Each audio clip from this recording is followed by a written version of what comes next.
మిమ్మల్ని కోరుతా ఉన్నా.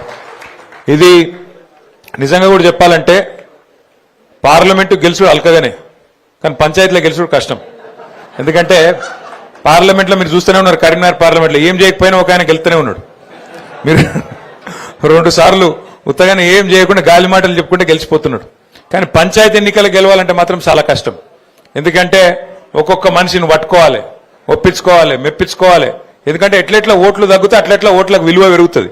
కాబట్టి ఒక్కొక్క ఓటే కీలకమైతుంది. అక్కడక్కడ టాస్లు గెలిచిన వాళ్ళు ఉన్నారు, అక్కడక్కడ ఒక ఓటుతో గెలిచిన వాళ్ళు ఉన్నారు, అక్కడక్కడ 4 ఓట్లు 5 ఓట్లు 6 ఓట్లు 10 ఓట్లలో గెలిచిన వాళ్ళు ఉన్నారు. కాబట్టి పంచాయతీ ఎన్నికల్లో గెలవడం సామాన్యమైన విషయం కాదు. ఇంకోటి మీకు తెలుసు, అధికార పార్టీగా మనం ఉన్నప్పుడు, గతంలో 10 సంవత్సరాల అధికారంలో ఉన్నప్పుడు ఇక్కడ మన సిరిసిల్లలో కాంగ్రెస్ ఎన్ని సీట్లు గెలిచిందన్నాడు. ఇప్పుడే నేను అడుగుతున్న ఆగన్నను, మన రవీంద్రరావు గారిని, యాది కూడా లేదు ఎవరికి. ఎందుకంటే డబల్ డిజిట్లో కూడా రాలేయాలి. 117 గ్రామ పంచాయతీలు ఉంటే కనీసం 10 సీట్లు కూడా గెలవలేవు వాళ్ళు ఆ రోజు. ఏది మనం అధికారంలో ఉన్నప్పుడు. ఇలా మనం అధికారంలో లేము, నిజానికి ప్రతిపక్షంలో ఉన్నాం. సరే, ఉమ్మక్కకు డౌట్ వచ్చింది మనం అధికారంలో ఉన్నామా లేమా అని, కానీ నాకేం డౌట్ లేదక్క, మా వాళ్ళకు కూడా ఏం డౌట్ లేదు. ఇక్కడ అధికారులు, పోలీసు వాళ్ళు, కాంగ్రెస్ వాళ్ళు, వాళ్ళ దౌర్జన్యాలు, వాళ్ళ కిరాతకాలు గత 2 ఏళ్లుగా అనుభవిస్తున్న వాళ్ళందరికీ తెలుసు. మనం ప్రతిపక్షంలోనే ఉన్నాం. కానీ మీరు యాద్ చేసుకోండి ఒకసారి, ఇప్పుడు గత 20-25 రోజులు ఎలక్షన్లు అయినాయి. కనీసం నేను ఏదైనా గ్రామంలోకి వచ్చి మైక్ పట్టుకొని ఉపన్యాసం చెప్పినా, నేను తిరిగినా ఎక్కడైనా, పోనీ ఫోన్ చేసి ఫలానోళ్ళో కోటేయండి ఫలానోళ్ళో కోటేయద్దని చెప్పి నేను అప్పీల్ చేసినా, పక్కన కాంగ్రెస్ ఎమ్మెల్యే వేములవాడలేమో ఊరూరు తిరిగిండు మైక్ వేసుకొని, తిరిగిండా లేదా? ఇక్కడ కాంగ్రెస్ వాళ్ళు కూడా తిరిగిండు ఊరూరు. కానీ ఏం జరిగింది మరి? 117 గ్రామాలుంటే సిరిసిల్లలో 80 గ్రామాల్లో మళ్ళీ గులాబీ జెండాను ఎగిరింది అంటే ఇది మీ గొప్పతనం, నాది కాదు. పార్టీ గొప్పతనం, పార్టీ నాయకత్వం గొప్పతనం, మీ గొప్పతనం. ఎందుకు అంటే ఇవాళ పార్టీ అంత బలంగా ఉంది కాబట్టే క్షేత్రంలో అధికారంలో ఇంకొకరు ఉన్నా, కాంగ్రెస్ ఉన్నా, ఇక్కడ మాత్రం కేసీఆర్ గారి మీద ఉన్న ప్రేమ, కేసీఆర్ గారి మీద ఉన్న నమ్మకం, గులాబీ కండువా గులాబీ జెండా మీద ఉన్న ప్రేమతో 80 మందిని మనోళ్ళని గెలిపించినందుకు సిరిసిల్ల ప్రజలకు హృదయపూర్వకంగా నేను శిరస్సు వంచి వారికి ధన్యవాదాలు తెలియజేస్తున్నా. కాకపోతే మరి సర్పంచ్ ఎలక్షన్ లెక్క నన్ను అడుగుతూ లెక్క కూడా చెప్తాను, ఎందుకంటే కొన్ని అనుమాన పక్షులు ఉంటాయి, వాళ్ళకి చెప్పాలి. ఎల్లారెడ్డిపేటలో మనం 14 గెలిచినాం, కాంగ్రెస్ 9 గెలిచింది, బీజేపీ ఒక 3 గెలిచింది. అట్లాగే ముస్తాబాద్లో గంభీరావుపేటలో మనం 19 గెలిచినాం, బీజేపీ 3 గెలిచింది, కాంగ్రెస్ 1 కూడా గెలవలేదు. అట్లాగే మనకు ముస్తాబాద్లో మనం 16 గెలిచినాం, కాంగ్రెస్ 3 గెలిచింది, బీజేపీ ఒక 3. మీరు చూస్తే తర్వాత వీర్నపల్లిలో మనం 11, కాంగ్రెస్ 4, 1-2 ఇండిపెండెంట్లు. తంగళ్లపల్లిలో మనం 20. మొత్తం చూస్తే 80 సర్పంచులు మనం గెలుచుకున్నాం. అయితే ఇక్కడ మీ అందరితో నా ప్రార్థన ఒకటి, నిన్నటిదాకా సర్పంచ్ ఎలక్షన్లు జరిగినప్పుడు కొన్ని దగ్గరలో మనోళ్ళే కొట్లాడారు.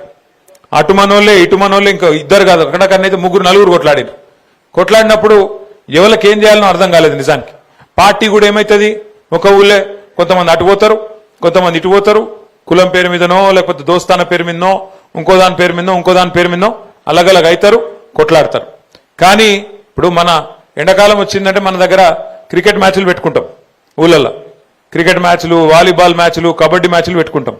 పెట్టుకున్నప్పుడు ఏమవుతుంది, ఊళ్ళోనే 4 టీంలు అవుతాయి, కొట్లాడతాం, ఒకళ్ళే గెలుస్తారు, మిగతా 3 టీంలు ఉంటాయి. మరి అదే ఊరోళ్ళు వాళ్ళు కూడా.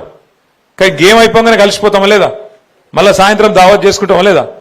ఇప్పుడు కూడా గట్లే దయచేసి మీరు ఉండాలని చెప్పి నేను కోరుతున్నాను. ఎందుకంటే సర్పంచ్ ఎలక్షన్ అయిపోయింది, ఇక పగలు పంచాయతీలు, నిన్న మొన్నటి దాకా కొట్లాడినాం కదా, రేపటి నుంచి వాడిని ముఖం చూడొద్దు, వాడు నన్ను తిట్టిన రోజు ఫలానా కాడ గిట్లా అన్నాడు గట్లా అన్నాడు అని జర మనసులో పెట్టుకోకుండ్రి.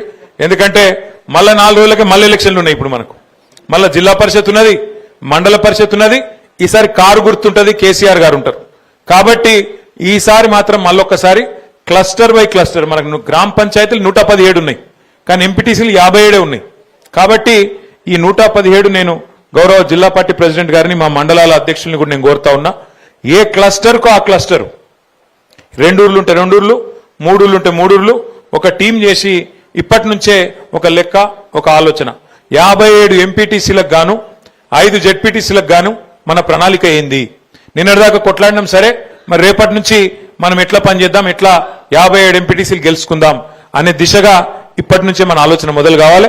ఎక్కడెక్కడైనా పంచాయతీలు ఉంటే దయచేసి ఇప్పటి నుంచే మండలాల వారీగా సమన్వయం చేసుకొని ముందుకు నడవాలని చెప్పి నేను మిమ్మల్ని కోరుతా ఉన్నా. దయచేసి ఇక్కడ గెలిచిన వాళ్ళు అట్లాగే ఓడిపోయిన వాళ్ళు నిలబడ్డ వాళ్ళు అందరికి కూడా నా ప్రార్థన, ఇది పార్టీ యొక్క ప్రతిష్టకు సంబంధించిన అంశం కాబట్టి మనందరం కూడా ఐకమత్యంగా ముందుకు పోదాం.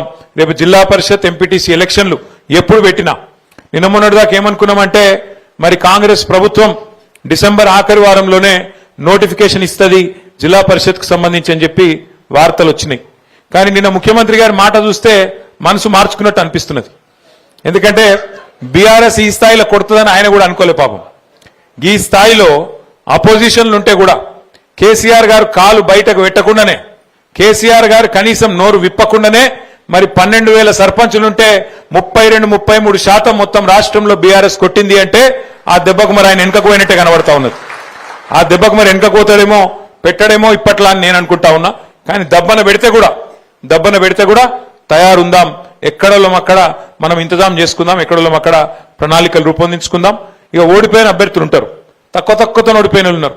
మన తంగలపల్లిలో మండల కేంద్రంలో 30 ఓట్లతోనే పాపం అంకార రవీందర్ గారు, గంత పెద్ద ఊళ్ళే 30 ఓట్లు అంటే ఏముంటది, 0.0002% అది ఉంటుంది. దాన్ని లెక్క తీస్తే ఒక గంతతో పోయింది. నేను ఓడిపోయిన క్యాండిడేట్లను కూడా నేను కోరుతా ఉన్నా, దయచేసి మీరు కూడా జనంలో యాక్టివ్ ఉండండి.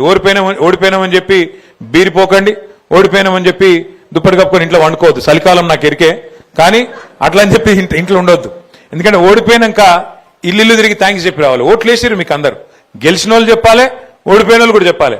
గెలిచిన వాళ్ళు కూడా నేను గెలిచిన కదా, ఇక నేను 5 ఏళ్ళు మళ్ళా ఎలక్షన్ కొట్లాడేది లేదు, నాకేందంటే నడవది. కంపల్సరీ ఇంటింటికి పోవాలి, దండం పెట్టాలి. ఎవరెవరైతే ఎలక్షన్ ముందు కలిసినరో, ఎవరెవరైతే ఎలక్షన్ ముందు ఓటేయమని కోరుకున్నారో, మీరు కోరినరో, అందులో కొంతమంది మీకు వేయలే, అయినా సరే మీకు తెలుసు వాళ్ళు వేయలేదని కూడా మీకు తెలుసు. అయినా సరే పోవాలి, అయినా సరే పోయి ఒక రౌండ్ దండం పెట్టి వాళ్ళందరికీ కూడా ధన్యవాదాలు చెప్పి నేను మీకు అందుబాటులో ఉంటా, మీకు సేవ చేస్తా, ఏ అవసరం ఉన్నా నాకు చెప్పండి అని చెప్పి అటు గెలిచిన వాళ్ళు ఇటు ఓడిపోయిన వాళ్ళు మన వాళ్ళందరూ కూడా దయచేసి రాబోయే 2-3 రోజులు మరి ప్రజల్లోనే ఉండాలని చెప్పి మనస్ఫూర్తిగా నేను కోరుతున్నా. పోతారా లేదా? పోతామంటూ గట్టిగా సపోర్ట్లు కొట్టరు దయచేసి ఒక్కసారి. మరి సపోర్ట్లు కొట్టినట్టు కాదు, నిజంగా పోతారా లేదా నేను చూస్తా. Thank you. తర్వాత ఇంకొక మాట కూడా నేను మీకు విజ్ఞప్తి చేయాలి. సరే, జిల్లా పరిషత్ ఎలక్షన్లు, మండల పరిషత్ ఎలక్షన్లు అవి వచ్చేటప్పుడు వస్తాయి, వాటిని కొట్లాడదాం. ఈ లోపల పెద్దలు కేసీఆర్ గారు కూడా మనకు ఒక బాధ్యత పెడతా ఉన్నారు. సార్ ఏం చెప్పిండ్రంటే, ఒకవేళ ప్రభుత్వం గనక ఎలక్షన్లు పెడితే కొట్లాడదాం, ఎలక్షన్లు లేని పక్షంలో మన పార్టీ మరి జనవరి మాసంలోనే కొత్తగా సభ్యత్వ నమోదు కార్యక్రమం, కొత్త గ్రామ కమిటీలు, కొత్త మండల కమిటీలు, అట్లాగే జిల్లా కమిటీ కూడా కొత్తదనంతో నేసుకుందాం. మంచి చాకు లాంటి పిల్లలు ఎంతో మంది ఉన్నారు, వాళ్ళందరినీ కూడా కలుపుకొని బ్రహ్మాండంగా కొత్త రక్తం అట్లాగే పాత తరం అందరినీ కలుపుకునే విధంగా మంచి బ్యాలెన్స్ తోని కొత్త కమిటీలు కూడా వేసుకుందాం జనవరి మాసంలో. దానికి కూడా దయచేసి గౌరవ సర్పంచులు అట్లాగే ఉప సర్పంచులు, వార్డు సభ్యులు మీరు కూడా పార్టీ పనిలో మీరు కూడా పూర్తి స్థాయిలో బాధ్యత తీసుకోవాలని నేను కోరుతా ఉన్నా. ఎందుకంటే పార్టీ నాయకత్వం మొత్తం మీకోసం గ్రామంలో పనిచేసింది. అట్లాంటప్పుడు మీరు కూడా రేపు పార్టీ పిలిపించినప్పుడు మరి మీదేసుకొని తప్పకుండా సభ్యత్వ నమోదు కార్యక్రమం కానీ, పార్టీ ఇచ్చే మిగతా కార్యక్రమాలు కానీ వాటిలో కూడా మీ పాత్ర పటిష్టంగా ఉండాలని చెప్పి కూడా నేను కోరుతా ఉన్నా. అట్లాగే నిన్న నేను చూసిన ముఖ్యమంత్రి గారు అసెంబ్లీలో అంటున్నా, హైదరాబాద్ లో ఆయన ప్రెస్ మీట్ పెట్టి చెప్తున్నాడు. 5 నిమిషాలలో మాట మార్చిండు ముఖ్యమంత్రి. మొదలు ఏమన్నాడు, మేము 66% గెలిచినాం, ఇది రాష్ట్రంలో మేము 66% గెలిచినామని మొదలు డైలాగులు కొట్టిండు. ఇది మా ప్రభుత్వానికి ప్రజలిచ్చిన ఆశీర్వాదం అని మొదలు డైలాగ్ కొట్టిండు. అతనికి 5 నిమిషాలకే మాట మార్చిండు. స్థానిక ఎన్నికలంటే లోకల్ విషయాల మీద జరుగుతాయి, లోకల్ అక్కడ ఉండే పరిస్థితులు బట్టి, కులం బట్టి, ఇంకోటి బట్టి జరుగుతుంది, దానికి మాకేం సంబంధం అని 5 నిమిషాల మాట మార్చిండు. కానీ నేను ముఖ్యమంత్రి గారిని ఇలా సిరిసిల్ల వేదికగా వారికి నేను ఒక సవాల్ విసురుతా ఉన్నా. అయ్యా ముఖ్యమంత్రి గారు, మీరు అన్నట్టు, మీరు అనుకుంటున్నట్టు ఏది 66% రాష్ట్రంలో ప్రజలు నీతోనే ఉన్నారు అనే మాట నిజమే అయితే నేను నీకు ఒక సవాల్ చేస్తా ఉన్నా. మా ఎమ్మెల్యేలు ఒక 10 మందిని ఎత్తుకపోయినావు కదా, 10 మందిని ఎత్తుకపోయింది కదా, ఆ 10 మందికి దమ్ముంటే రాజీనామా పెట్టి ప్రజలు చెప్తారు ఎవరు ఎక్కడున్నారు, ఎవరి శాతం ఎంత, ఎవరి బతికెంత, ఎవరి ఎత్తు ఎంత, ఎవరి పొడువు ఎంత ప్రజలు తెలుస్తారు. 10 మందితో రాజీనామా పెట్టి రా ఎలక్షన్లకు. నిజంగా 10 మందిని చూస్తే కూడా నాకు నవ్వాలని ఏడవాలని తెలుస్తలేదు. నిన్న స్పీకర్ గారు, మనం వాళ్ళకు స్పీకర్ గారు ముంగట న్యాయస్థానం పోయినాం, న్యాయస్థానం పోయి ఇగో రేవంత్ రెడ్డి మా వాళ్ళని 10 మందిని ఎత్తుకపోయిండు, వీళ్ళు ఒక టికెట్ మీద గెలిచి ఇంకో టికెట్లకు పోయినరు, ఇంకో పార్టీలకు పోయినరు, కాబట్టి వీళ్ళని తీసేయాలి, వీళ్ళ సభ్యత్వం రద్దు చేయాలని చెప్పి మనం న్యాయస్థానానికి పోయినాం. న్యాయస్థానం ఏం చెప్పింది, స్పీకర్ గారు మీరు పెద్ద మనిషి, మీరు ఆటల ఎంపైర్ లెక్క మీరు కూర్చోబెట్టి మీరు నిర్ణయం తీసుకోండి అని స్పీకర్ గారికి అప్పచెప్పింది. మరి స్పీకర్ గారు ఏం చేయాలి, ఎవరెవరు ఏం మాట్లాడినరు, నిజంగానే వాళ్ళ పార్టీలో ఉన్నారా పోయినరా అన్ని లెక్క చూడాలి, కండువ కప్పుకున్నాడా లేదా కాంగ్రెస్, ఇది కాంగ్రెస్ పార్టీలో తిరుగుతుండా లేదా, వాళ్ళతో రాసుకొని పూసుకొని తిరుగుతుండా లేదా, ఏం మాట్లాడిండు, ఇవన్నీ చూసుకొని ఒక నిర్ణయం తీసుకొని ప్రకటించాలి. కుల్లా చెప్తున్నారా ఎమ్మెల్యేలు 10 మంది ఆ పార్టీలో చేరినాక, కాంగ్రెస్ పార్టీలో చేరినాక వాళ్ళు మాట్లాడిన మాటలు, వాళ్ళ నోట్లకెళ్ళి వచ్చిన మాటలు, మైకులో చెప్పిన మాటలు బొచ్చెడున్నాయి. ఆ కడియం శ్రీహరి గారు అని ఒక పెద్ద మనిషి ఉన్నాడు స్టేషన్ కాన్పూర్లో, ఆయననైతే ఓపెన్ గా చెప్పిండు, ఏమని, నేను అభివృద్ధి కోసం కాంగ్రెస్ పార్టీలో చేరినా అని చెప్పి కుల్లా చెప్పిండు. అట్లాగే పోచారం శ్రీనివాసరెడ్డి గారు మన ప్రభుత్వంలో 5 ఏళ్లు మంత్రి, 5 ఏళ్లు మరి స్పీకర్. ఆ పెద్ద మనిషి చెప్పిండు, ఢిల్లీ దాకా పోయి రాహుల్ గాంధీని కలిసి బయటకు వచ్చి చెప్పిండు, ఏమని చెప్పిండు, నేను ఇప్పుడే రాహుల్ గాంధీని కలిసి కాంగ్రెస్ పార్టీలో చేరినా, మరి నాకు రాహుల్ గాంధీ గారు స్వాగతం పలికిండ్రు అని పెద్ద పెద్ద మాటలు చెప్పిండు. కానీ ఇలా ఇద్దరు పెద్ద మనుషులు, ఇటు శ్రీనివాసరెడ్డి గారు అటు కడియం శ్రీహరి గారు, ఇద్దరు కూడా స్పీకర్ ముంగట పోయి పచ్చి అబద్ధాలు చెప్తున్నారు. మేము ఎక్కడ పోలే, మేము టీఆర్ఎస్ పార్టీలోనే ఉన్నాం, మేము ఎక్కడ పోయినాం కాంగ్రెస్ లకు అని చెప్పి అలా అబద్ధం చెప్తుంటే, స్పీకర్ గారు అన్ని ఆధారాలుంటే అది పక్కకు పెట్టి వీళ్ళెవ్వరు కూడా మా వాళ్ళు కాదు, కాంగ్రెస్ వాళ్ళు కాదు, వీళ్ళందరూ కూడా టీఆర్ఎస్ వాళ్ళు అని చెప్పి పాపం స్పీకర్ గారు కూడా పచ్చి అబద్ధాలు చెప్పే పరిస్థితి వచ్చింది. అంటే ఈ మాట మీకు ఎందుకు చెప్తున్నా అంటే, రాజకీయాల్లో ఇలా అట్లా తయారైంది పరిస్థితి. నిజంగా ఎమ్మెల్యేలను చూస్తే నాకు జాలి కలుగుతా ఉన్నది, స్పీకర్ గారిని చూస్తే కూడా జాలి కలుగుతా ఉన్నది. స్పీకర్ గారేమో పాపం ఇలా ముఖ్యమంత్రి చెప్పినట్టు అబద్ధాలు ఆడక తప్పని పరిస్థితుల్లోకి స్పీకర్ గారు నెట్టబడ్డారు. ఇక ఎమ్మెల్యేలు 10 మంది పాపం వాళ్ళు ఆడోళ్ళ మొగోళ్ళ అంటే వాళ్ళకే తెలియకుండా అయిపోయింది, ఆగమైపోయింది వాళ్ళ బతుకు. ఏ పార్టీలో నువ్వు చెప్పురాబాయ్ అంటే కాంగ్రెసా బీఆర్ఎస్ఆ చెప్పుకోలేని దుస్థితిలోకి పోయినరు వాళ్ళు. ఇవాళ ఇంత బతికి 70 ఏళ్ళు 75 ఏళ్ళు మంత్రులు చేసి ఉప ముఖ్యమంత్రిగా పనిచేసి ఆఖరికి ఏం పరిస్థితి వచ్చింది, ఏ పార్టీలు ఉన్నవా అంటే చెప్పుకునే పరిస్థితి లేదు. ఇలా పోచారం శ్రీనివాసరెడ్డి గారికి, కడియం శ్రీహరి గారికి. ఇక అది కూడా ఒక బతికేనా నాకు తెలియక అడుగుతా. గింత బతికి గింత స్థాయిలో మంత్రులుగా ఉప ముఖ్యమంత్రులుగా పనిచేసి ఆఖరికి ఒక పదవి కోసం, గడ్డిపోస లాంటి పదవి కోసం ఇవాళ సూరు పట్టుకొని గబ్బిలం ఏలాడినట్టు సిగ్గు లేకుండా ఏలాడుతా ఉన్నారు. మరి వాళ్ళని పెట్టుకొని ముఖ్యమంత్రి గారు ఇంకా పోజులు కొడుతున్నాడు, మేము 66% గెలిచినాం. అందుకే నేను అంటున్నా, నీకు నిజంగానే 66% మాట గెలిచిన మాట నిజమే అయితే ముఖ్యమంత్రి గారు దమ్ముంటే ఆ 10 మందితో రాజీనామా పెట్టి ప్రజాక్షేత్రంలోకి రా. తెలంగాణ ప్రజలు చెప్తారు ఎవరు దిక్కున్నారో, రైతులను, తెలంగాణలోని బీసీలను, తెలంగాణలోని ఎస్సీ ఎస్టీలను, తెలంగాణలోని మహిళలను మోసం చేసినందుకే ఇలా గ్రామ పంచాయతీ ఎన్నికల్లో కూడా నీకు కర్రుగాల్చి వాత పెట్టింది.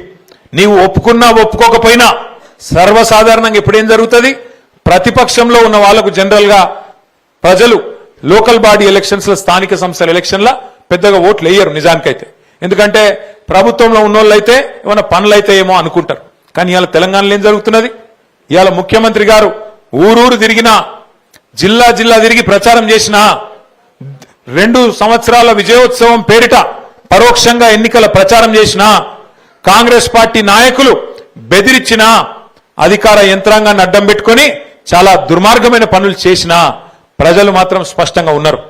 మళ్ళా కేసీఆరే రావాలే, మళ్ళా గులాబీ జెండానే ఎగరాలే, మళ్ళా పల్లెళ్ళు బాగుపడాలి అంటే ఖచ్చితంగా మళ్ళీ బీఆర్ఎస్ఏ రావాలి అనే ఆలోచనతోని ఇవాళ సిరిసిల్లలో ఇచ్చిన తీర్పు మీకు ఒక నిదర్శనం అని చెప్పి నేను విజ్ఞప్తి చేస్తా ఉన్నా. దయచేసి నేను మిమ్మల్ని కోరేది ఒకటే ఒక్క మాట, భయపెడతారు, బెదిరిస్తారు, ఫోన్లు చేస్తారు, గట్లెట్లుంటుంది, మీరు మాతోనుంటేనే మీరు రేపేమైనా పనులు చేస్తారు, లేకపోతే మీకు ఎక్కడికి వెళ్ళి వస్తాయి అని మాట్లాడతారు. కొంతమంది ఎమ్మెల్యేలు అయితే కుల్లా చెప్తున్నారు, కాంగ్రెస్ ఎమ్మెల్యేలు మైకులలోనే బెదిరిస్తున్నారు. మీరు చూసింటారు కొంతమందిని మాట్లాడేది. ఒక ఆయన అంటున్నాడు, కాంగ్రెస్ ఎమ్మెల్యే, ఒక్క ఇందిరమ్మ ఇల్లియా ఎట్లిస్తారో నేను చూస్తా, బీఆర్ఎస్ వాళ్ళు గెలిచిన కాడా అంటుండు. ఇంకొక ఆయన అంటున్నాడు, నా ఇంటికాడికి వస్తే మెడల్ పట్టి నూకేస్తా అనుకొక ఆయన అంటున్నాడు, కాంగ్రెస్ ఎమ్మెల్యే. నేను మీకు ఒక్కొక్క సర్పంచ్ గారికి, ఉప సర్పంచ్ గారికి, వార్డు సభ్యులకు నేను ఒకటే మాట చెప్తా ఉన్నా. ఇవాళ ఎమ్మెల్యేలకు ఇచ్చే నిధులు గాని, సర్పంచ్లకు వచ్చే నిధులు గాని, ఎంపీలు ఖర్చు పెట్టే నిధులు గాని, ప్రభుత్వం ఖర్చు పెట్టే ప్రతి పైసా ఇదంతా కూడా ప్రజల సొమ్ము. పన్నుల రూపంలో మీరు ప్రజలు మనకు కట్టే సొమ్మునే మనం ధర్మకర్తల్లాగా వారు ఎన్నుకున్న ప్రజాప్రతినిధులు కాబట్టి మళ్ళా తిరిగి వాళ్ళ కోసమే ఖర్చు పెడతాం తప్ప ఇదేదో నా ఇంటెనక పొలం అమ్ముడో లేకపోతే రేవంత్ రెడ్డి గారు ఆయన ఇంటెనక పొలం అమ్మో కడతలేడు, ఎవరి ఇంటెనక పొలం అమ్మి వచ్చి సొంత పైసలతో పెట్టిన పైసలు కావి. అందుకే ఏ ఎమ్మెల్యే అడ్డం పొడుగు మాట్లాడినా, ఏ ఎమ్మెల్యే చిల్లర మల్లరగా మాట్లాడినా మనం పట్టించుకునే అవసరం లేదు. ఎందుకంటే అది అయ్య సొత్తు కాదు, వాళ్ళ అత్త సొమ్ము కాదు. వాళ్ళు ఇష్టం వచ్చినట్టు మీకు ఇష్టం ఉన్నట్టు ఇయనికి లేకపోతే ఇవ్వకుండా ఉండేటందుకు. భారతదేశంలో ఒక రాజ్యాంగం ఉన్నది. ఆ రాజ్యాంగం రాసిన మహానుభావుడు డాక్టర్ బాబాసాహెబ్ అంబేద్కర్ గారు. ఆ అంబేద్కర్ గారు రాసిన రాజ్యాంగంలో స్పష్టంగా 5 అంచెల్లో ప్రభుత్వాన్ని ఎట్లా నడపాలనో రాసి ఉన్నది. 5 అంచెలు అంటే కింద గ్రామాలలో గ్రామ పంచాయతీ ఒక ప్రభుత్వం, కొద్దిగా మీదికోతే మండల స్థాయిలో మండల ప్రభుత్వం, పట్టణం అయితే మున్సిపాలిటీలో మున్సిపల్ ప్రభుత్వం ఉంటుంది. ఇంకొద్దిగా మీదికోతే జిల్లా ప్రభుత్వం ఉంటుంది, జిల్లా పరిషత్ ఉంటుంది. ఇంకొద్దిగా పైకి పోతే రాష్ట్ర ప్రభుత్వం ఉంటుంది, ఆ పైన కేంద్ర ప్రభుత్వం ఉంటుంది. ఏ ప్రభుత్వానికి ఆ పని వాళ్ళ పని వాళ్ళకు ఉన్నది. ప్రజాస్వామ్యంలో ఎవరు చేసే పని వాళ్ళు చేయాలి. గాడిద చేసే పని గాడిది, కుక్క చేసే పని కుక్క, గుర్రం చేసే పని గుర్రం, ఇట్లా ఎవల పని వాళ్లకు విభజించబడి ఉన్నది, ఎవలది వాళ్లకు నిర్ణయించబడి ఉన్నది రాజ్యాంగం ప్రకారం. ఇందులో ఒకరికొకలకు ఎవరికేమి ఒకరి మీద ఒకరు డిపెండెంట్ కాదు, ఒకరి మీద ఒకరు ఆధారపడి లేరు. కలిసి పనిచేయాలి, సమన్వయంతో పనిచేయాలి. కానీ ఇప్పుడు మోడీ గారు నేను పైసలు ఇయ్యా అంటే రేవంత్ రెడ్డి దుకాణం బంద్ అవుతుందా? కాదు. ఇక్కడ రాష్ట్రానికి ఉండే ఆదాయాలు, రాష్ట్రానికి ఉండే వనరులు ఇక్కడ ఉంటాయి. 10 ఏళ్లు కేసీఆర్ గారు ఉన్నప్పుడు మోడీ గారు సహకరించలే, అట్లని చెప్పేసి మనం ఊకున్నామా? పని చేయలేదా? బ్రహ్మాండంగా పెన్షన్లు పెంచుకోలేదా? 200 పెన్షన్ 2000 చేసుకోలేదా? రైతు బంధు ఇచ్చుకోలేదా? కళ్యాణ లక్ష్మి ఇచ్చుకోలేదా? షాదీ ముబారక్ ఇచ్చుకోలేదా? రైతు బీమా ఇచ్చుకోలేదా? భారతదేశంలో ఎక్కడలేని పనులు చేసుకోలేదా? చేసుకున్నాం. కేంద్ర ప్రభుత్వం సహకారం చేయకపోయినా, రూపాయి ఇయ్యకపోయినా రాష్ట్రంలో మాత్రం కేసీఆర్ గారి నాయకత్వంలో అభివృద్ధి చేసుకున్నాం. అట్లాగే గ్రామ పంచాయతీల విషయంలో కూడా మీకు హక్కుగా, మీకు రాజ్యాంగబద్ధంగా, మీకు కానూన్ ప్రకారం, మీకు కాయిదా ప్రకారం రావాల్సిన పైసలు ఫైనాన్స్ కమిషన్ ద్వారా మీకే వస్తాయి. అందులో ఏలు పెట్టే అధికారం ఎమ్మెల్యేగా నాకు లేదు, ఎంపీగా బండి సంజయ్కి లేదు, రాష్ట్ర ముఖ్యమంత్రిగా రేవంత్ రెడ్డికి కూడా లేదు, ఎవ్వరకు లేదు. ఎందుకంటే ఫైనాన్స్ కమిషన్కి వెళ్ళి వచ్చే పైసలు సీదా వచ్చేది 70 పైసలు. రూపాయి వస్తే 70 పైసలు సీదా గ్రామ పంచాయతీ అకౌంట్లకే వస్తాయి. ఆ రూపాయిల 20 పైసలు మండల పరిషత్ అకౌంట్లకు పోతాయి, ఒక 10 పైసలు జిల్లా పరిషత్ అకౌంట్లకు పోతాయి. అంటే 70, 20, 10 ఈ రేషియోలో మరి ఫైనాన్స్ కమిషన్కి వెళ్ళి వచ్చే పైసలు, అది కేంద్ర ప్రభుత్వం ద్వారా వచ్చే పైసలు కానీ, రాష్ట్ర ప్రభుత్వం నుంచి విడుదలయ్యే పైసలు కానీ కానూన్ ప్రకారం, రాజ్యాంగం ప్రకారం మీ అకౌంట్లకే రావాలి. అందులో ఎవ్వలకు కూడా ఆపే అధికారం కానీ, ఎవ్వలకు కూడా ఏలు పెట్టే అధికారం కానీ పొరపాటున కూడా లేదు. ఈ విషయం ముందు మీరు తెలుసుకోవాలి గౌరవ సర్పంచులు. అట్లాగే రెండో మాట కూడా నేను మీకు విజ్ఞప్తి చేస్తా ఉన్నా. మీరు అనుకోవచ్చు, అన్నా మరి కరెక్టే, మా హక్కులేంది, మాకుండే బాధ్యతలేంది, మరి ఎట్లా ఎవరు చెప్పాలి అనేది కూడా మీరు అనుకోవచ్చు. ఏం చేద్దామంటే జిల్లా పరిషత్ ఎలక్షన్లు, మండల పరిషత్ ఎలక్షన్లు అయిపోయినాక మొత్తం గెలిచిన ఎంపీటీసీలు, గెలిచిన సర్పంచులు, అట్లాగే జెడ్పీటీసీలు అందరం కూడా కూర్చొని పంచాయతీరాజ్ చట్టానికి సంబంధించిన నిపుణులు, నిష్ణాతులు, మన పార్టీ నాయకులే కాదు చాలా మంది పెద్దలు కూడా ఉన్నారు, వాళ్ళని కూడా పిలుచుకొని మీకు ప్రత్యేకంగా వర్క్ షాప్ ట్రైనింగ్ కూడా నిర్వహించి శిక్షణ కార్యక్రమాలు కూడా పెడతాం. దానివల్ల ఏమవుతుందంటే మీకు మీ బాధ్యత తెలుస్తుంది, మీ హక్కుల గురించి తెలుస్తుంది. మిమ్మల్ని ఎవడు బెదిరించినా బెదరాల్సిన అవసరం లేదు. వార్డు సభ్యులు కానీ, ఉప సర్పంచ్ కానీ, సర్పంచ్ గారు కానీ ఎట్లా పనిచేయాలో కూడా తెలుసుకునే అవకాశం ఉంటుంది. ఆ కార్యక్రమం కూడా తొందరలోనే ఏర్పాటు చేసుకుందాం, సంక్రాంతి తర్వాతనో ఆ తర్వాతనో ఏర్పాటు చేసుకుందామని చెప్పి కూడా నేను మీకు తెలియజేస్తా ఉన్నా. ఇది నేను ఎంపీటీసీ జెడ్పీటీసీ ఎలక్షన్ తర్వాత అని ఎందుకంటున్నా అంటే దాని వెనుక కూడా ఒక చిన్న మర్మం ఉంది. ఇప్పుడు ఏమైతుందంటే నేను గతంలో పంచాయతీరాజ్ మంత్రిగా కూడా పనిచేసిన. ఏమైతుందంటే గ్రామ పంచాయతీలేమో సిరిసిల్లలో 117 ఉన్నాయి, ఎంపీటీసీలేమో 57 ఉన్నాయి. ఇప్పుడు ఎంపీటీసీ గారు ఏమనుకుంటారో తెలుసా, రేపు గెలిచినాక ఒక సర్పంచ్ ఏమో ఒక ఊళ్ళో గెలిచిండు, నేనేమో 3 ఊళ్ళో మధ్యలో గెలిచిన, మరి నేను పెద్దోని కదా, నా గ్రామ పంచాయతీలో కుర్చీ లేకపోతే ఎట్లా, మరి నాకు పెద్దరికం ఉండాలి కదా అని ఎంపీటీసీ గారు అనుకుంటారు. కానీ నిజానికి చెప్పాలంటే మన రాజ్యాంగం కానీ, మన పంచాయతీరాజ్ చట్టం కానీ చాలా స్పష్టంగా ఉన్నది.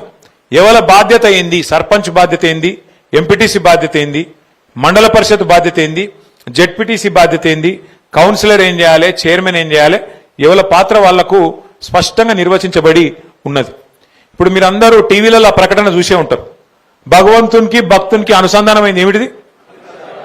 వా, నేను చెప్తున్నా అంబికా దర్బారునికి అయితే నేను ఎంత ప్రచారం చేస్తున్నా అంటే వాళ్ళు నాకేమైనా ఇవ్వాలి పైసలు లెక్కకైతే గత ప్రచారం చెప్తున్నా నేను. ఆ అంబికా కృష్ణ గారు ఎక్కడున్నాడో అయ్యా టీవీలో చూస్తే జల్ది వచ్చి మా సిరిసిల్ల కొంత సాయం చేసిపో. నేనేమంటున్నా అంటే భగవంతునికి భక్తునికి అనుసంధానం ఏమిటిది? అగరబత్తి. గట్లనే గ్రామ పంచాయతీకి మండలానికి అనుసంధానంగా ఉండేది ఎవరు? ఎంపీటీసీ గారు. ఆయన గ్రామ పంచాయతీల కుర్చీ కోసం కొట్లాడద్దు ఎంపీటీసీ గారు. ఆయన ఏం చేయాలంటే 70-20-10 పైకెళ్ళి రూపాయి వస్తే కేంద్ర ప్రభుత్వంకి వెళ్ళి కానీ రాష్ట్ర ప్రభుత్వంకి వెళ్ళి కానీ వచ్చే రూపాయల 10 పైసలు జిల్లా పరిషత్కి పోతాయి, 20 పైసలు మండల పరిషత్కి పోతాయి, 70 పైసలు గ్రామ పంచాయతీకి వస్తాయి.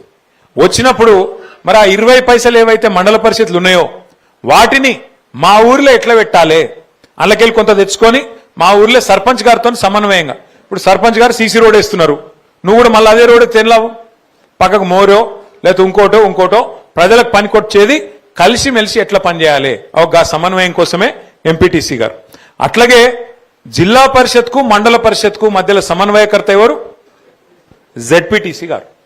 జిల్లా పరిషత్ ప్రాదేశిక సభ్యులు ఎవరైతే ఉంటారో వాళ్ళ బాధ్యత ఏంటంటే ఆ జిల్లా పరిషత్కు వచ్చే 10 పైసలు దాంతో పాటు జిల్లా పరిషత్ కొన్ని వేరే నిధులు కూడా ఉంటాయి, అందులోకెళ్ళి మండలానికి ఏం ఖర్చు పెట్టాలి, ఎక్కడ పెట్టాలి, ఎట్లా పెట్టాలి, ఆడ అవసరం ఏమున్నది, అక్కడ ఉండే మండలంలో ఉండే మండల పరిషత్ సభ్యులతో ఎంపీటీసీలతో సర్పంచ్లతో సమన్వయం చేసుకొని అందరం కలిసిమెలిసి నడిచే విధంగా ఈ వ్యవస్థ ఏర్పాటు చేయడం జరిగింది. అందుకే నేను మిమ్మల్ని అందరినీ కోరేది, దయచేసి ఏ పంచాయతీ పెట్టుకునే అక్కర్లేదు. సర్పంచ్ గారి పని సర్పంచ్ గారికి ఉన్నది, ఉప సర్పంచ్ పని ఉప సర్పంచ్కి ఉన్నది, వార్డు సభ్యులకు వాళ్ళ పని ఉన్నది, ఎంపీటీసీకి వాళ్ళ పని ఉన్నది, అట్లాగే జెడ్పీటీసీకి ఎంపీపీకి ఎవరి పని వాళ్లకు స్పష్టంగా రాయబడి ఉన్నది. అందుకే ఒకరితోనొకరు పంచాయతీ పెట్టుకోకుండా నిన్నటిదాకా జరిగిన పంచాయతీలు కూడా మర్చిపోయి మరి రేపటి నుంచి కలిసిమెలిసి ముందుకు నడవాల్సిన బాధ్యత మన మీద ఉన్నదనే మాట నేను మీకు ముందుగా మళ్ళొకసారి గుర్తు చేస్తా ఉన్నా. అట్లాగే ఇంకొక మాట మాత్రం చెప్పి నేను ముగిస్తాను. మీ అందరికి తెలుసు మీరు గెలిచింది 5 ఏళ్ల కోసం. సో 5 ఏళ్లల్లా ఇప్పుడు ఇంకో 2 ఏళ్ళు 2.5 ఏళ్ళు కాంగ్రెస్ ప్రభుత్వమే ఉంటుంది. ఇక ఈ 2-2.5 ఏళ్ళు వీళ్ళైతే ఏం చేయరు, నేను ముందే చెప్తున్నా మీకు. ఎందుకంటే వాళ్ళతోనేం కాదు, వాళ్ళకి ఆ తెలివి కూడా లేదు, వాళ్ళకేమైనా చేయాలన్న ఆరాటం లేదు, వాళ్ళకి ఏమీ లేదు, తెలియదు. ఎందుకు తెలియదు అంటున్నా అంటే ఉత్తగానే అంటలేను, నాకేం అక్కస్తోని అంటలేను. 10 ఏళ్ళు కేసీఆర్ గారు పల్లెలను ఎట్లా బాగు చేసిండో మీ కళ్ళ ముంగట్నే ఉన్నది. కేసీఆర్ గారి ప్రభుత్వంలో ఎంత గొప్పగా మనం పనిచేసినామో కూడా మీ కళ్ళ ముంగట్నే ఉన్నది. ఇలా అప్పుడప్పుడు ఊళ్ళు తిరుగుతున్నప్పుడు చాలా సంతోషం అవుతుంది. నేను ఆ మధ్యన ఒకసారి ఆ గూడెం మీదకి వెళ్ళి కొండాపూర్ పోయేటప్పుడు ఆ రామరెడ్డి పల్లె మీకెళ్ళి మధ్యలోకి మనం వేసుకున్న రోడ్లోకి వెళ్ళి పోయినా. ఆ రోడ్డుకి వెళ్ళిపోతే ఎంత అందంగా అనిపించిందంటే మొత్తం చెట్లు, 2 దిక్కులా చెట్లు, బ్రహ్మాండంగా స్వాగతం పలుకుతూ ఆడికి ఈడికి అద్భుతంగా ఒక ఆర్చ్ లెక్క, ఒక కమాన్ లెక్క 2 చెట్లు కలిసి ఒక హరితహారం లెక్క బ్రహ్మాండంగా అట్లా చెట్లు పెట్టించిన ఘనత, 270 కోట్ల మొక్కలు పెట్టించిన ఘనత మన నాయకుడు కేసీఆర్ గారు. ఊరూరికి చెట్లు పెట్టించుడే కాదు, 85% ఆ మొక్కలు బతకాలే, భవిష్యత్ తరాలకు పనికి రావాలే అని చెప్పి ఊరూరికి ఒక ట్యాంకర్ కొనిచ్చిండు కేసీఆర్ గారు. ట్యాంకర్తో నీళ్లు కొట్టాలి, చెట్లను బతికియాలి, లేకపోతే మీ పదవి పోతుందని చెప్పి ఒక సశలో ఆ చెట్ల కోసం చెట్ల మీద ఉన్న ప్రేమతోని మనల్ని బెదిరించిండు, మీరు బతికియాలి లేకపోతే ఎట్లా అని చెప్పి. అట్లాగే ఊళ్ళో చెత్త తీయాలి, సాఫ్ ఉండాలి, లేకపోతే రోగాలు వస్తాయి, మన పిల్లలకే గోస అవుతుందని చెప్పి ప్రతి ఊరికి ఒక ట్రాక్టర్, ప్రతి పల్లెకు ఒక ట్రాక్టర్ కొనిచ్చిండు కేసీఆర్ గారు. ఇలా ట్రాక్టర్ల డీజిల్ కూడా పోతలేరు కాంగ్రెస్ వాళ్ళు, వాస్తవం చెప్పాలంటే. ట్రాక్టర్ల డీజిల్ లేవు, ట్యాంకర్ల నీళ్లు లేవు, ఆఖరికి బుగ్గలు ఖరాబ్ అయితే ఎల్ఈడి బుగ్గలు పెట్టినాం, బుగ్గలు మార్చేటోడు కూడా లేదు. అట్లాంటి పరిస్థితి తీయాలి, చెత్త తీసేటోడు లేడు, బుగ్గ మార్చేటోడు లేడు, అట్లా ఆగమాగం అయిపోయింది మళ్ళీ తెలంగాణ పల్లె పరిస్థితి ఈ 2 ఏళ్లలో కేసీఆర్ గారు లేకపోతే. అందుకే గౌరవ సర్పంచ్లను నేను కోరుతా ఉన్నా, నిన్న మొన్నటిదాకంటే మీరు లేరు, ఇలా మీరు వచ్చిండ్రు. 22 నాడు మీరు ప్రమాణ స్వీకారం చేస్తున్నారు. మరి 22 ప్రమాణ స్వీకారం చేసిన తర్వాత మీరు బాధ్యతగా తీసుకోండి. మీకు గవర్నమెంట్ల నుంచి, కేంద్రం నుంచి, రాష్ట్రం నుంచి మీకు హక్కుగా రావాల్సిన డబ్బులు ఇప్పించే బాధ్యత నాది, తప్పకుండా కొట్లాడి ఇప్పించే బాధ్యత నాది. ఆ విషయంలో మీరు భయపడాల్సిన అవసరం లేదు. మనకు అసెంబ్లీలో జాగున్నది, పార్లమెంట్లో జాగున్నది, ఏడ కొట్లాడినా అట్లా కొట్లాడదాం, మీకు డబ్బులు వచ్చేటట్టు ఇంతజాం చేద్దాం, కొట్లాడి మీకు ఇప్పించే ప్రయత్నం మేము చేస్తాం. తప్పకుండా నాకు విశ్వాసం ఉంది, వాళ్ళకి ఇయ్యక తప్పది, కానూన్ ప్రకారం వాళ్ళు ఇయ్యాల్సిందే, అవి మీ అకౌంట్లోకి రావాల్సిందే. వాటిని మనం పద్ధతి ప్రకారం ఖర్చు పెడదాం. ఊరూరికి డంప్ యార్డులు కట్టినాం మనం, వాటిని కాంగ్రెస్ వాళ్ళు వచ్చినాక నాశనం చేసినారు, పట్టించుకున్నోడు లేడు. ఊరూరికి వైకుంఠ ధామాలు కట్టుకున్నాం, మనం మంచి నర్సరీలు పెట్టుకున్నాం, పల్లె ప్రకృతి వనాలు కట్టుకున్నాం. ఇలా వాటిని పట్టించుకున్నోడు లేడు కాంగ్రెస్ ప్రభుత్వం వచ్చినాక. వాటిని పట్టించుకోవాల్సింది మీరే, బాగు చేయాల్సింది మీరే, మళ్ళీ ప్రజలకు అందుబాటులోకి తీసుకొచ్చే విధంగా వ్యవహారం చేయాల్సింది కూడా మీరే. ఇన్ని రోజులంటే కథానాయకులు లేరు గ్రామాల్లో, ఇప్పుడు మళ్ళా మీ గెలుపుతోని కథానాయకులు మళ్ళా మీరే అయినరు. మీ ఆధ్వర్యంలోనే బ్రహ్మాండంగా పనులు జరగాలని చెప్పి కూడా మనస్ఫూర్తిగా నేను కోరుకుంటా ఉన్నా. చివరిగా నేను ఒకటే మళ్ళొక్కసారి మీకు విజ్ఞప్తి చేస్తా ఉన్నా, మన ఊరు బాగు చేసేందుకు ఎవడో పక్కూరోడు రాడు చేయడు, మనమే చేసుకోవాలి, మనమే మీదేసుకోవాలి. ప్రజలకు ఇచ్చిన మాటలు ఉంటాయి, అన్నా మీకు ఫంక్షన్ హాల్ కావాలని నేను కట్టిస్తా, కమ్యూనిటీ హాల్ కావాలని నేను కట్టిస్తా అని చెప్పి మీరు రకరకాలుగా మాట ఇచ్చి ఉంటారు. ఈ 2.5 ఏళ్లు ప్రజలకు కూడా చెప్పండి, ఓపిక పట్టండి. ఎందుకంటే కాంగ్రెస్ వాళ్ళు ఉన్నంత కాలం ఏమి జరగదు. కాంగ్రెస్ అంటేనే ప్రోగ్రెస్ కు విరుద్ధం వాళ్ళు, కాంగ్రెస్ ఉన్నదంటేనే ప్రోగ్రెస్ కు ఖిలాఫ్ వాళ్ళు ప్రోగ్రెస్ కానియరు. మళ్ళా 2.5 ఏళ్ల తర్వాత గులాబీ జెండా ఎగురుతుంది రాష్ట్రంలో. కేసీఆర్ గారు తిరిగి ముఖ్యమంత్రి అవుతారు. ఇంకో 2.5 ఏళ్లు మీరే సర్పంచులు ఉంటారు మళ్ళా కేసీఆర్ గారి నాయకత్వంలో. అప్పుడు అన్ని పనులు కూడా అవుతాయి, రంది లేకుండా, ఏ బాధ లేకుండా అన్ని పనులు చేసుకుందాం. ఈ లోపల వచ్చే నిధులతో నెట్టుకొని వద్దాం, తర్వాత మళ్ళీ ఒక్కసారి అద్భుతాలు సృష్టించుకుందామని చెప్పి మీకు విజ్ఞప్తి చేస్తూ, నాకు తెలుసు గెలిచిన సర్పంచులు, ఉప సర్పంచులు, వార్డు సభ్యులే కాకుండా వాళ్ళని గెలిపించిన వాళ్ళు కూడా చాలా మంది ఉన్నారు కార్యకర్తలు. వాళ్ళకు కూడా ఒకసారి గట్టిగా చప్పట్లు కొట్టి వాళ్ళకు కూడా అభినందనలు చెప్పాలని చెప్పి కూడా నేను కోరుతా ఉన్నాను. గెలిచింది ఒక్కరు, కానీ గెలిపించిన వాళ్ళు 100 మంది ఉంటారు. ఎందుకంటే వాళ్ళు లేని మన గెలుపు సాధ్యం కాదు. కాబట్టి వాళ్ళకు కూడా ధన్యవాదాలు. కానీ దయచేసి నేను కోరుతున్నా, ఏమనుకోకుండ్రి, అందరి సర్పంచులకు మంచి షీల్డ్లు, మెమెంటోలు అన్ని తెప్పించినాం. వార్డు సభ్యులకు, ఉప సర్పంచులకు కూడా శాల్వాలు కప్పి సన్మానం చేసేది ఉన్నది. దయచేసి మిగతా వాళ్ళు కొద్దిగా ఇబ్బంది పెట్టకుర్రి. ముందు వాళ్లకు సన్మానం చేసి వాళ్ళకు ఫోటో దిగితే పాలక వర్గం వాళ్ళంతా కూడా పెట్టుకుంటారు వాళ్ళ గ్రామ పంచాయతీలలో. ఒక చిరు జ్ఞాపకం, ఒక మెమరీ లెక్క ఉంటుంది. కాబట్టి దయచేసి క్రమశిక్షణతోని ఒక పని చేద్దాం, లేడీ సర్పంచులు ఉన్న కాడ ముందు చేసుకుందాము. ఎందుకంటే లేడీస్, చిన్నపిల్లలు ఉన్న వాళ్ళను ముందు పంపిద్దాము, మిగతా వాళ్ళు మెల్లమెల్లగా పోదాం. నేను అధ్యక్షులు ఎట్లెట్లా పిలిస్తే అట్లెట్లా రాండ్రి, అందరూ వచ్చి ఒక్కసారి పడితే ఆగమాగం అవుతుంది, తొక్కిసలాట అవుతుంది. దయచేసి మీరు సహకరించాలని మళ్ళొక్కసారి కోరుతూ, జై తెలంగాణ, కేసీఆర్ గారి నాయకత్వం. కానీ దగ్గర క్రమశిక్షణతోని ఎవరిని పిలుస్తుండ్రో వాళ్ళే రండి, మిగతా వాళ్ళు దయచేసి ఆగం చేయొద్దని చెప్పి మళ్ళొకసారి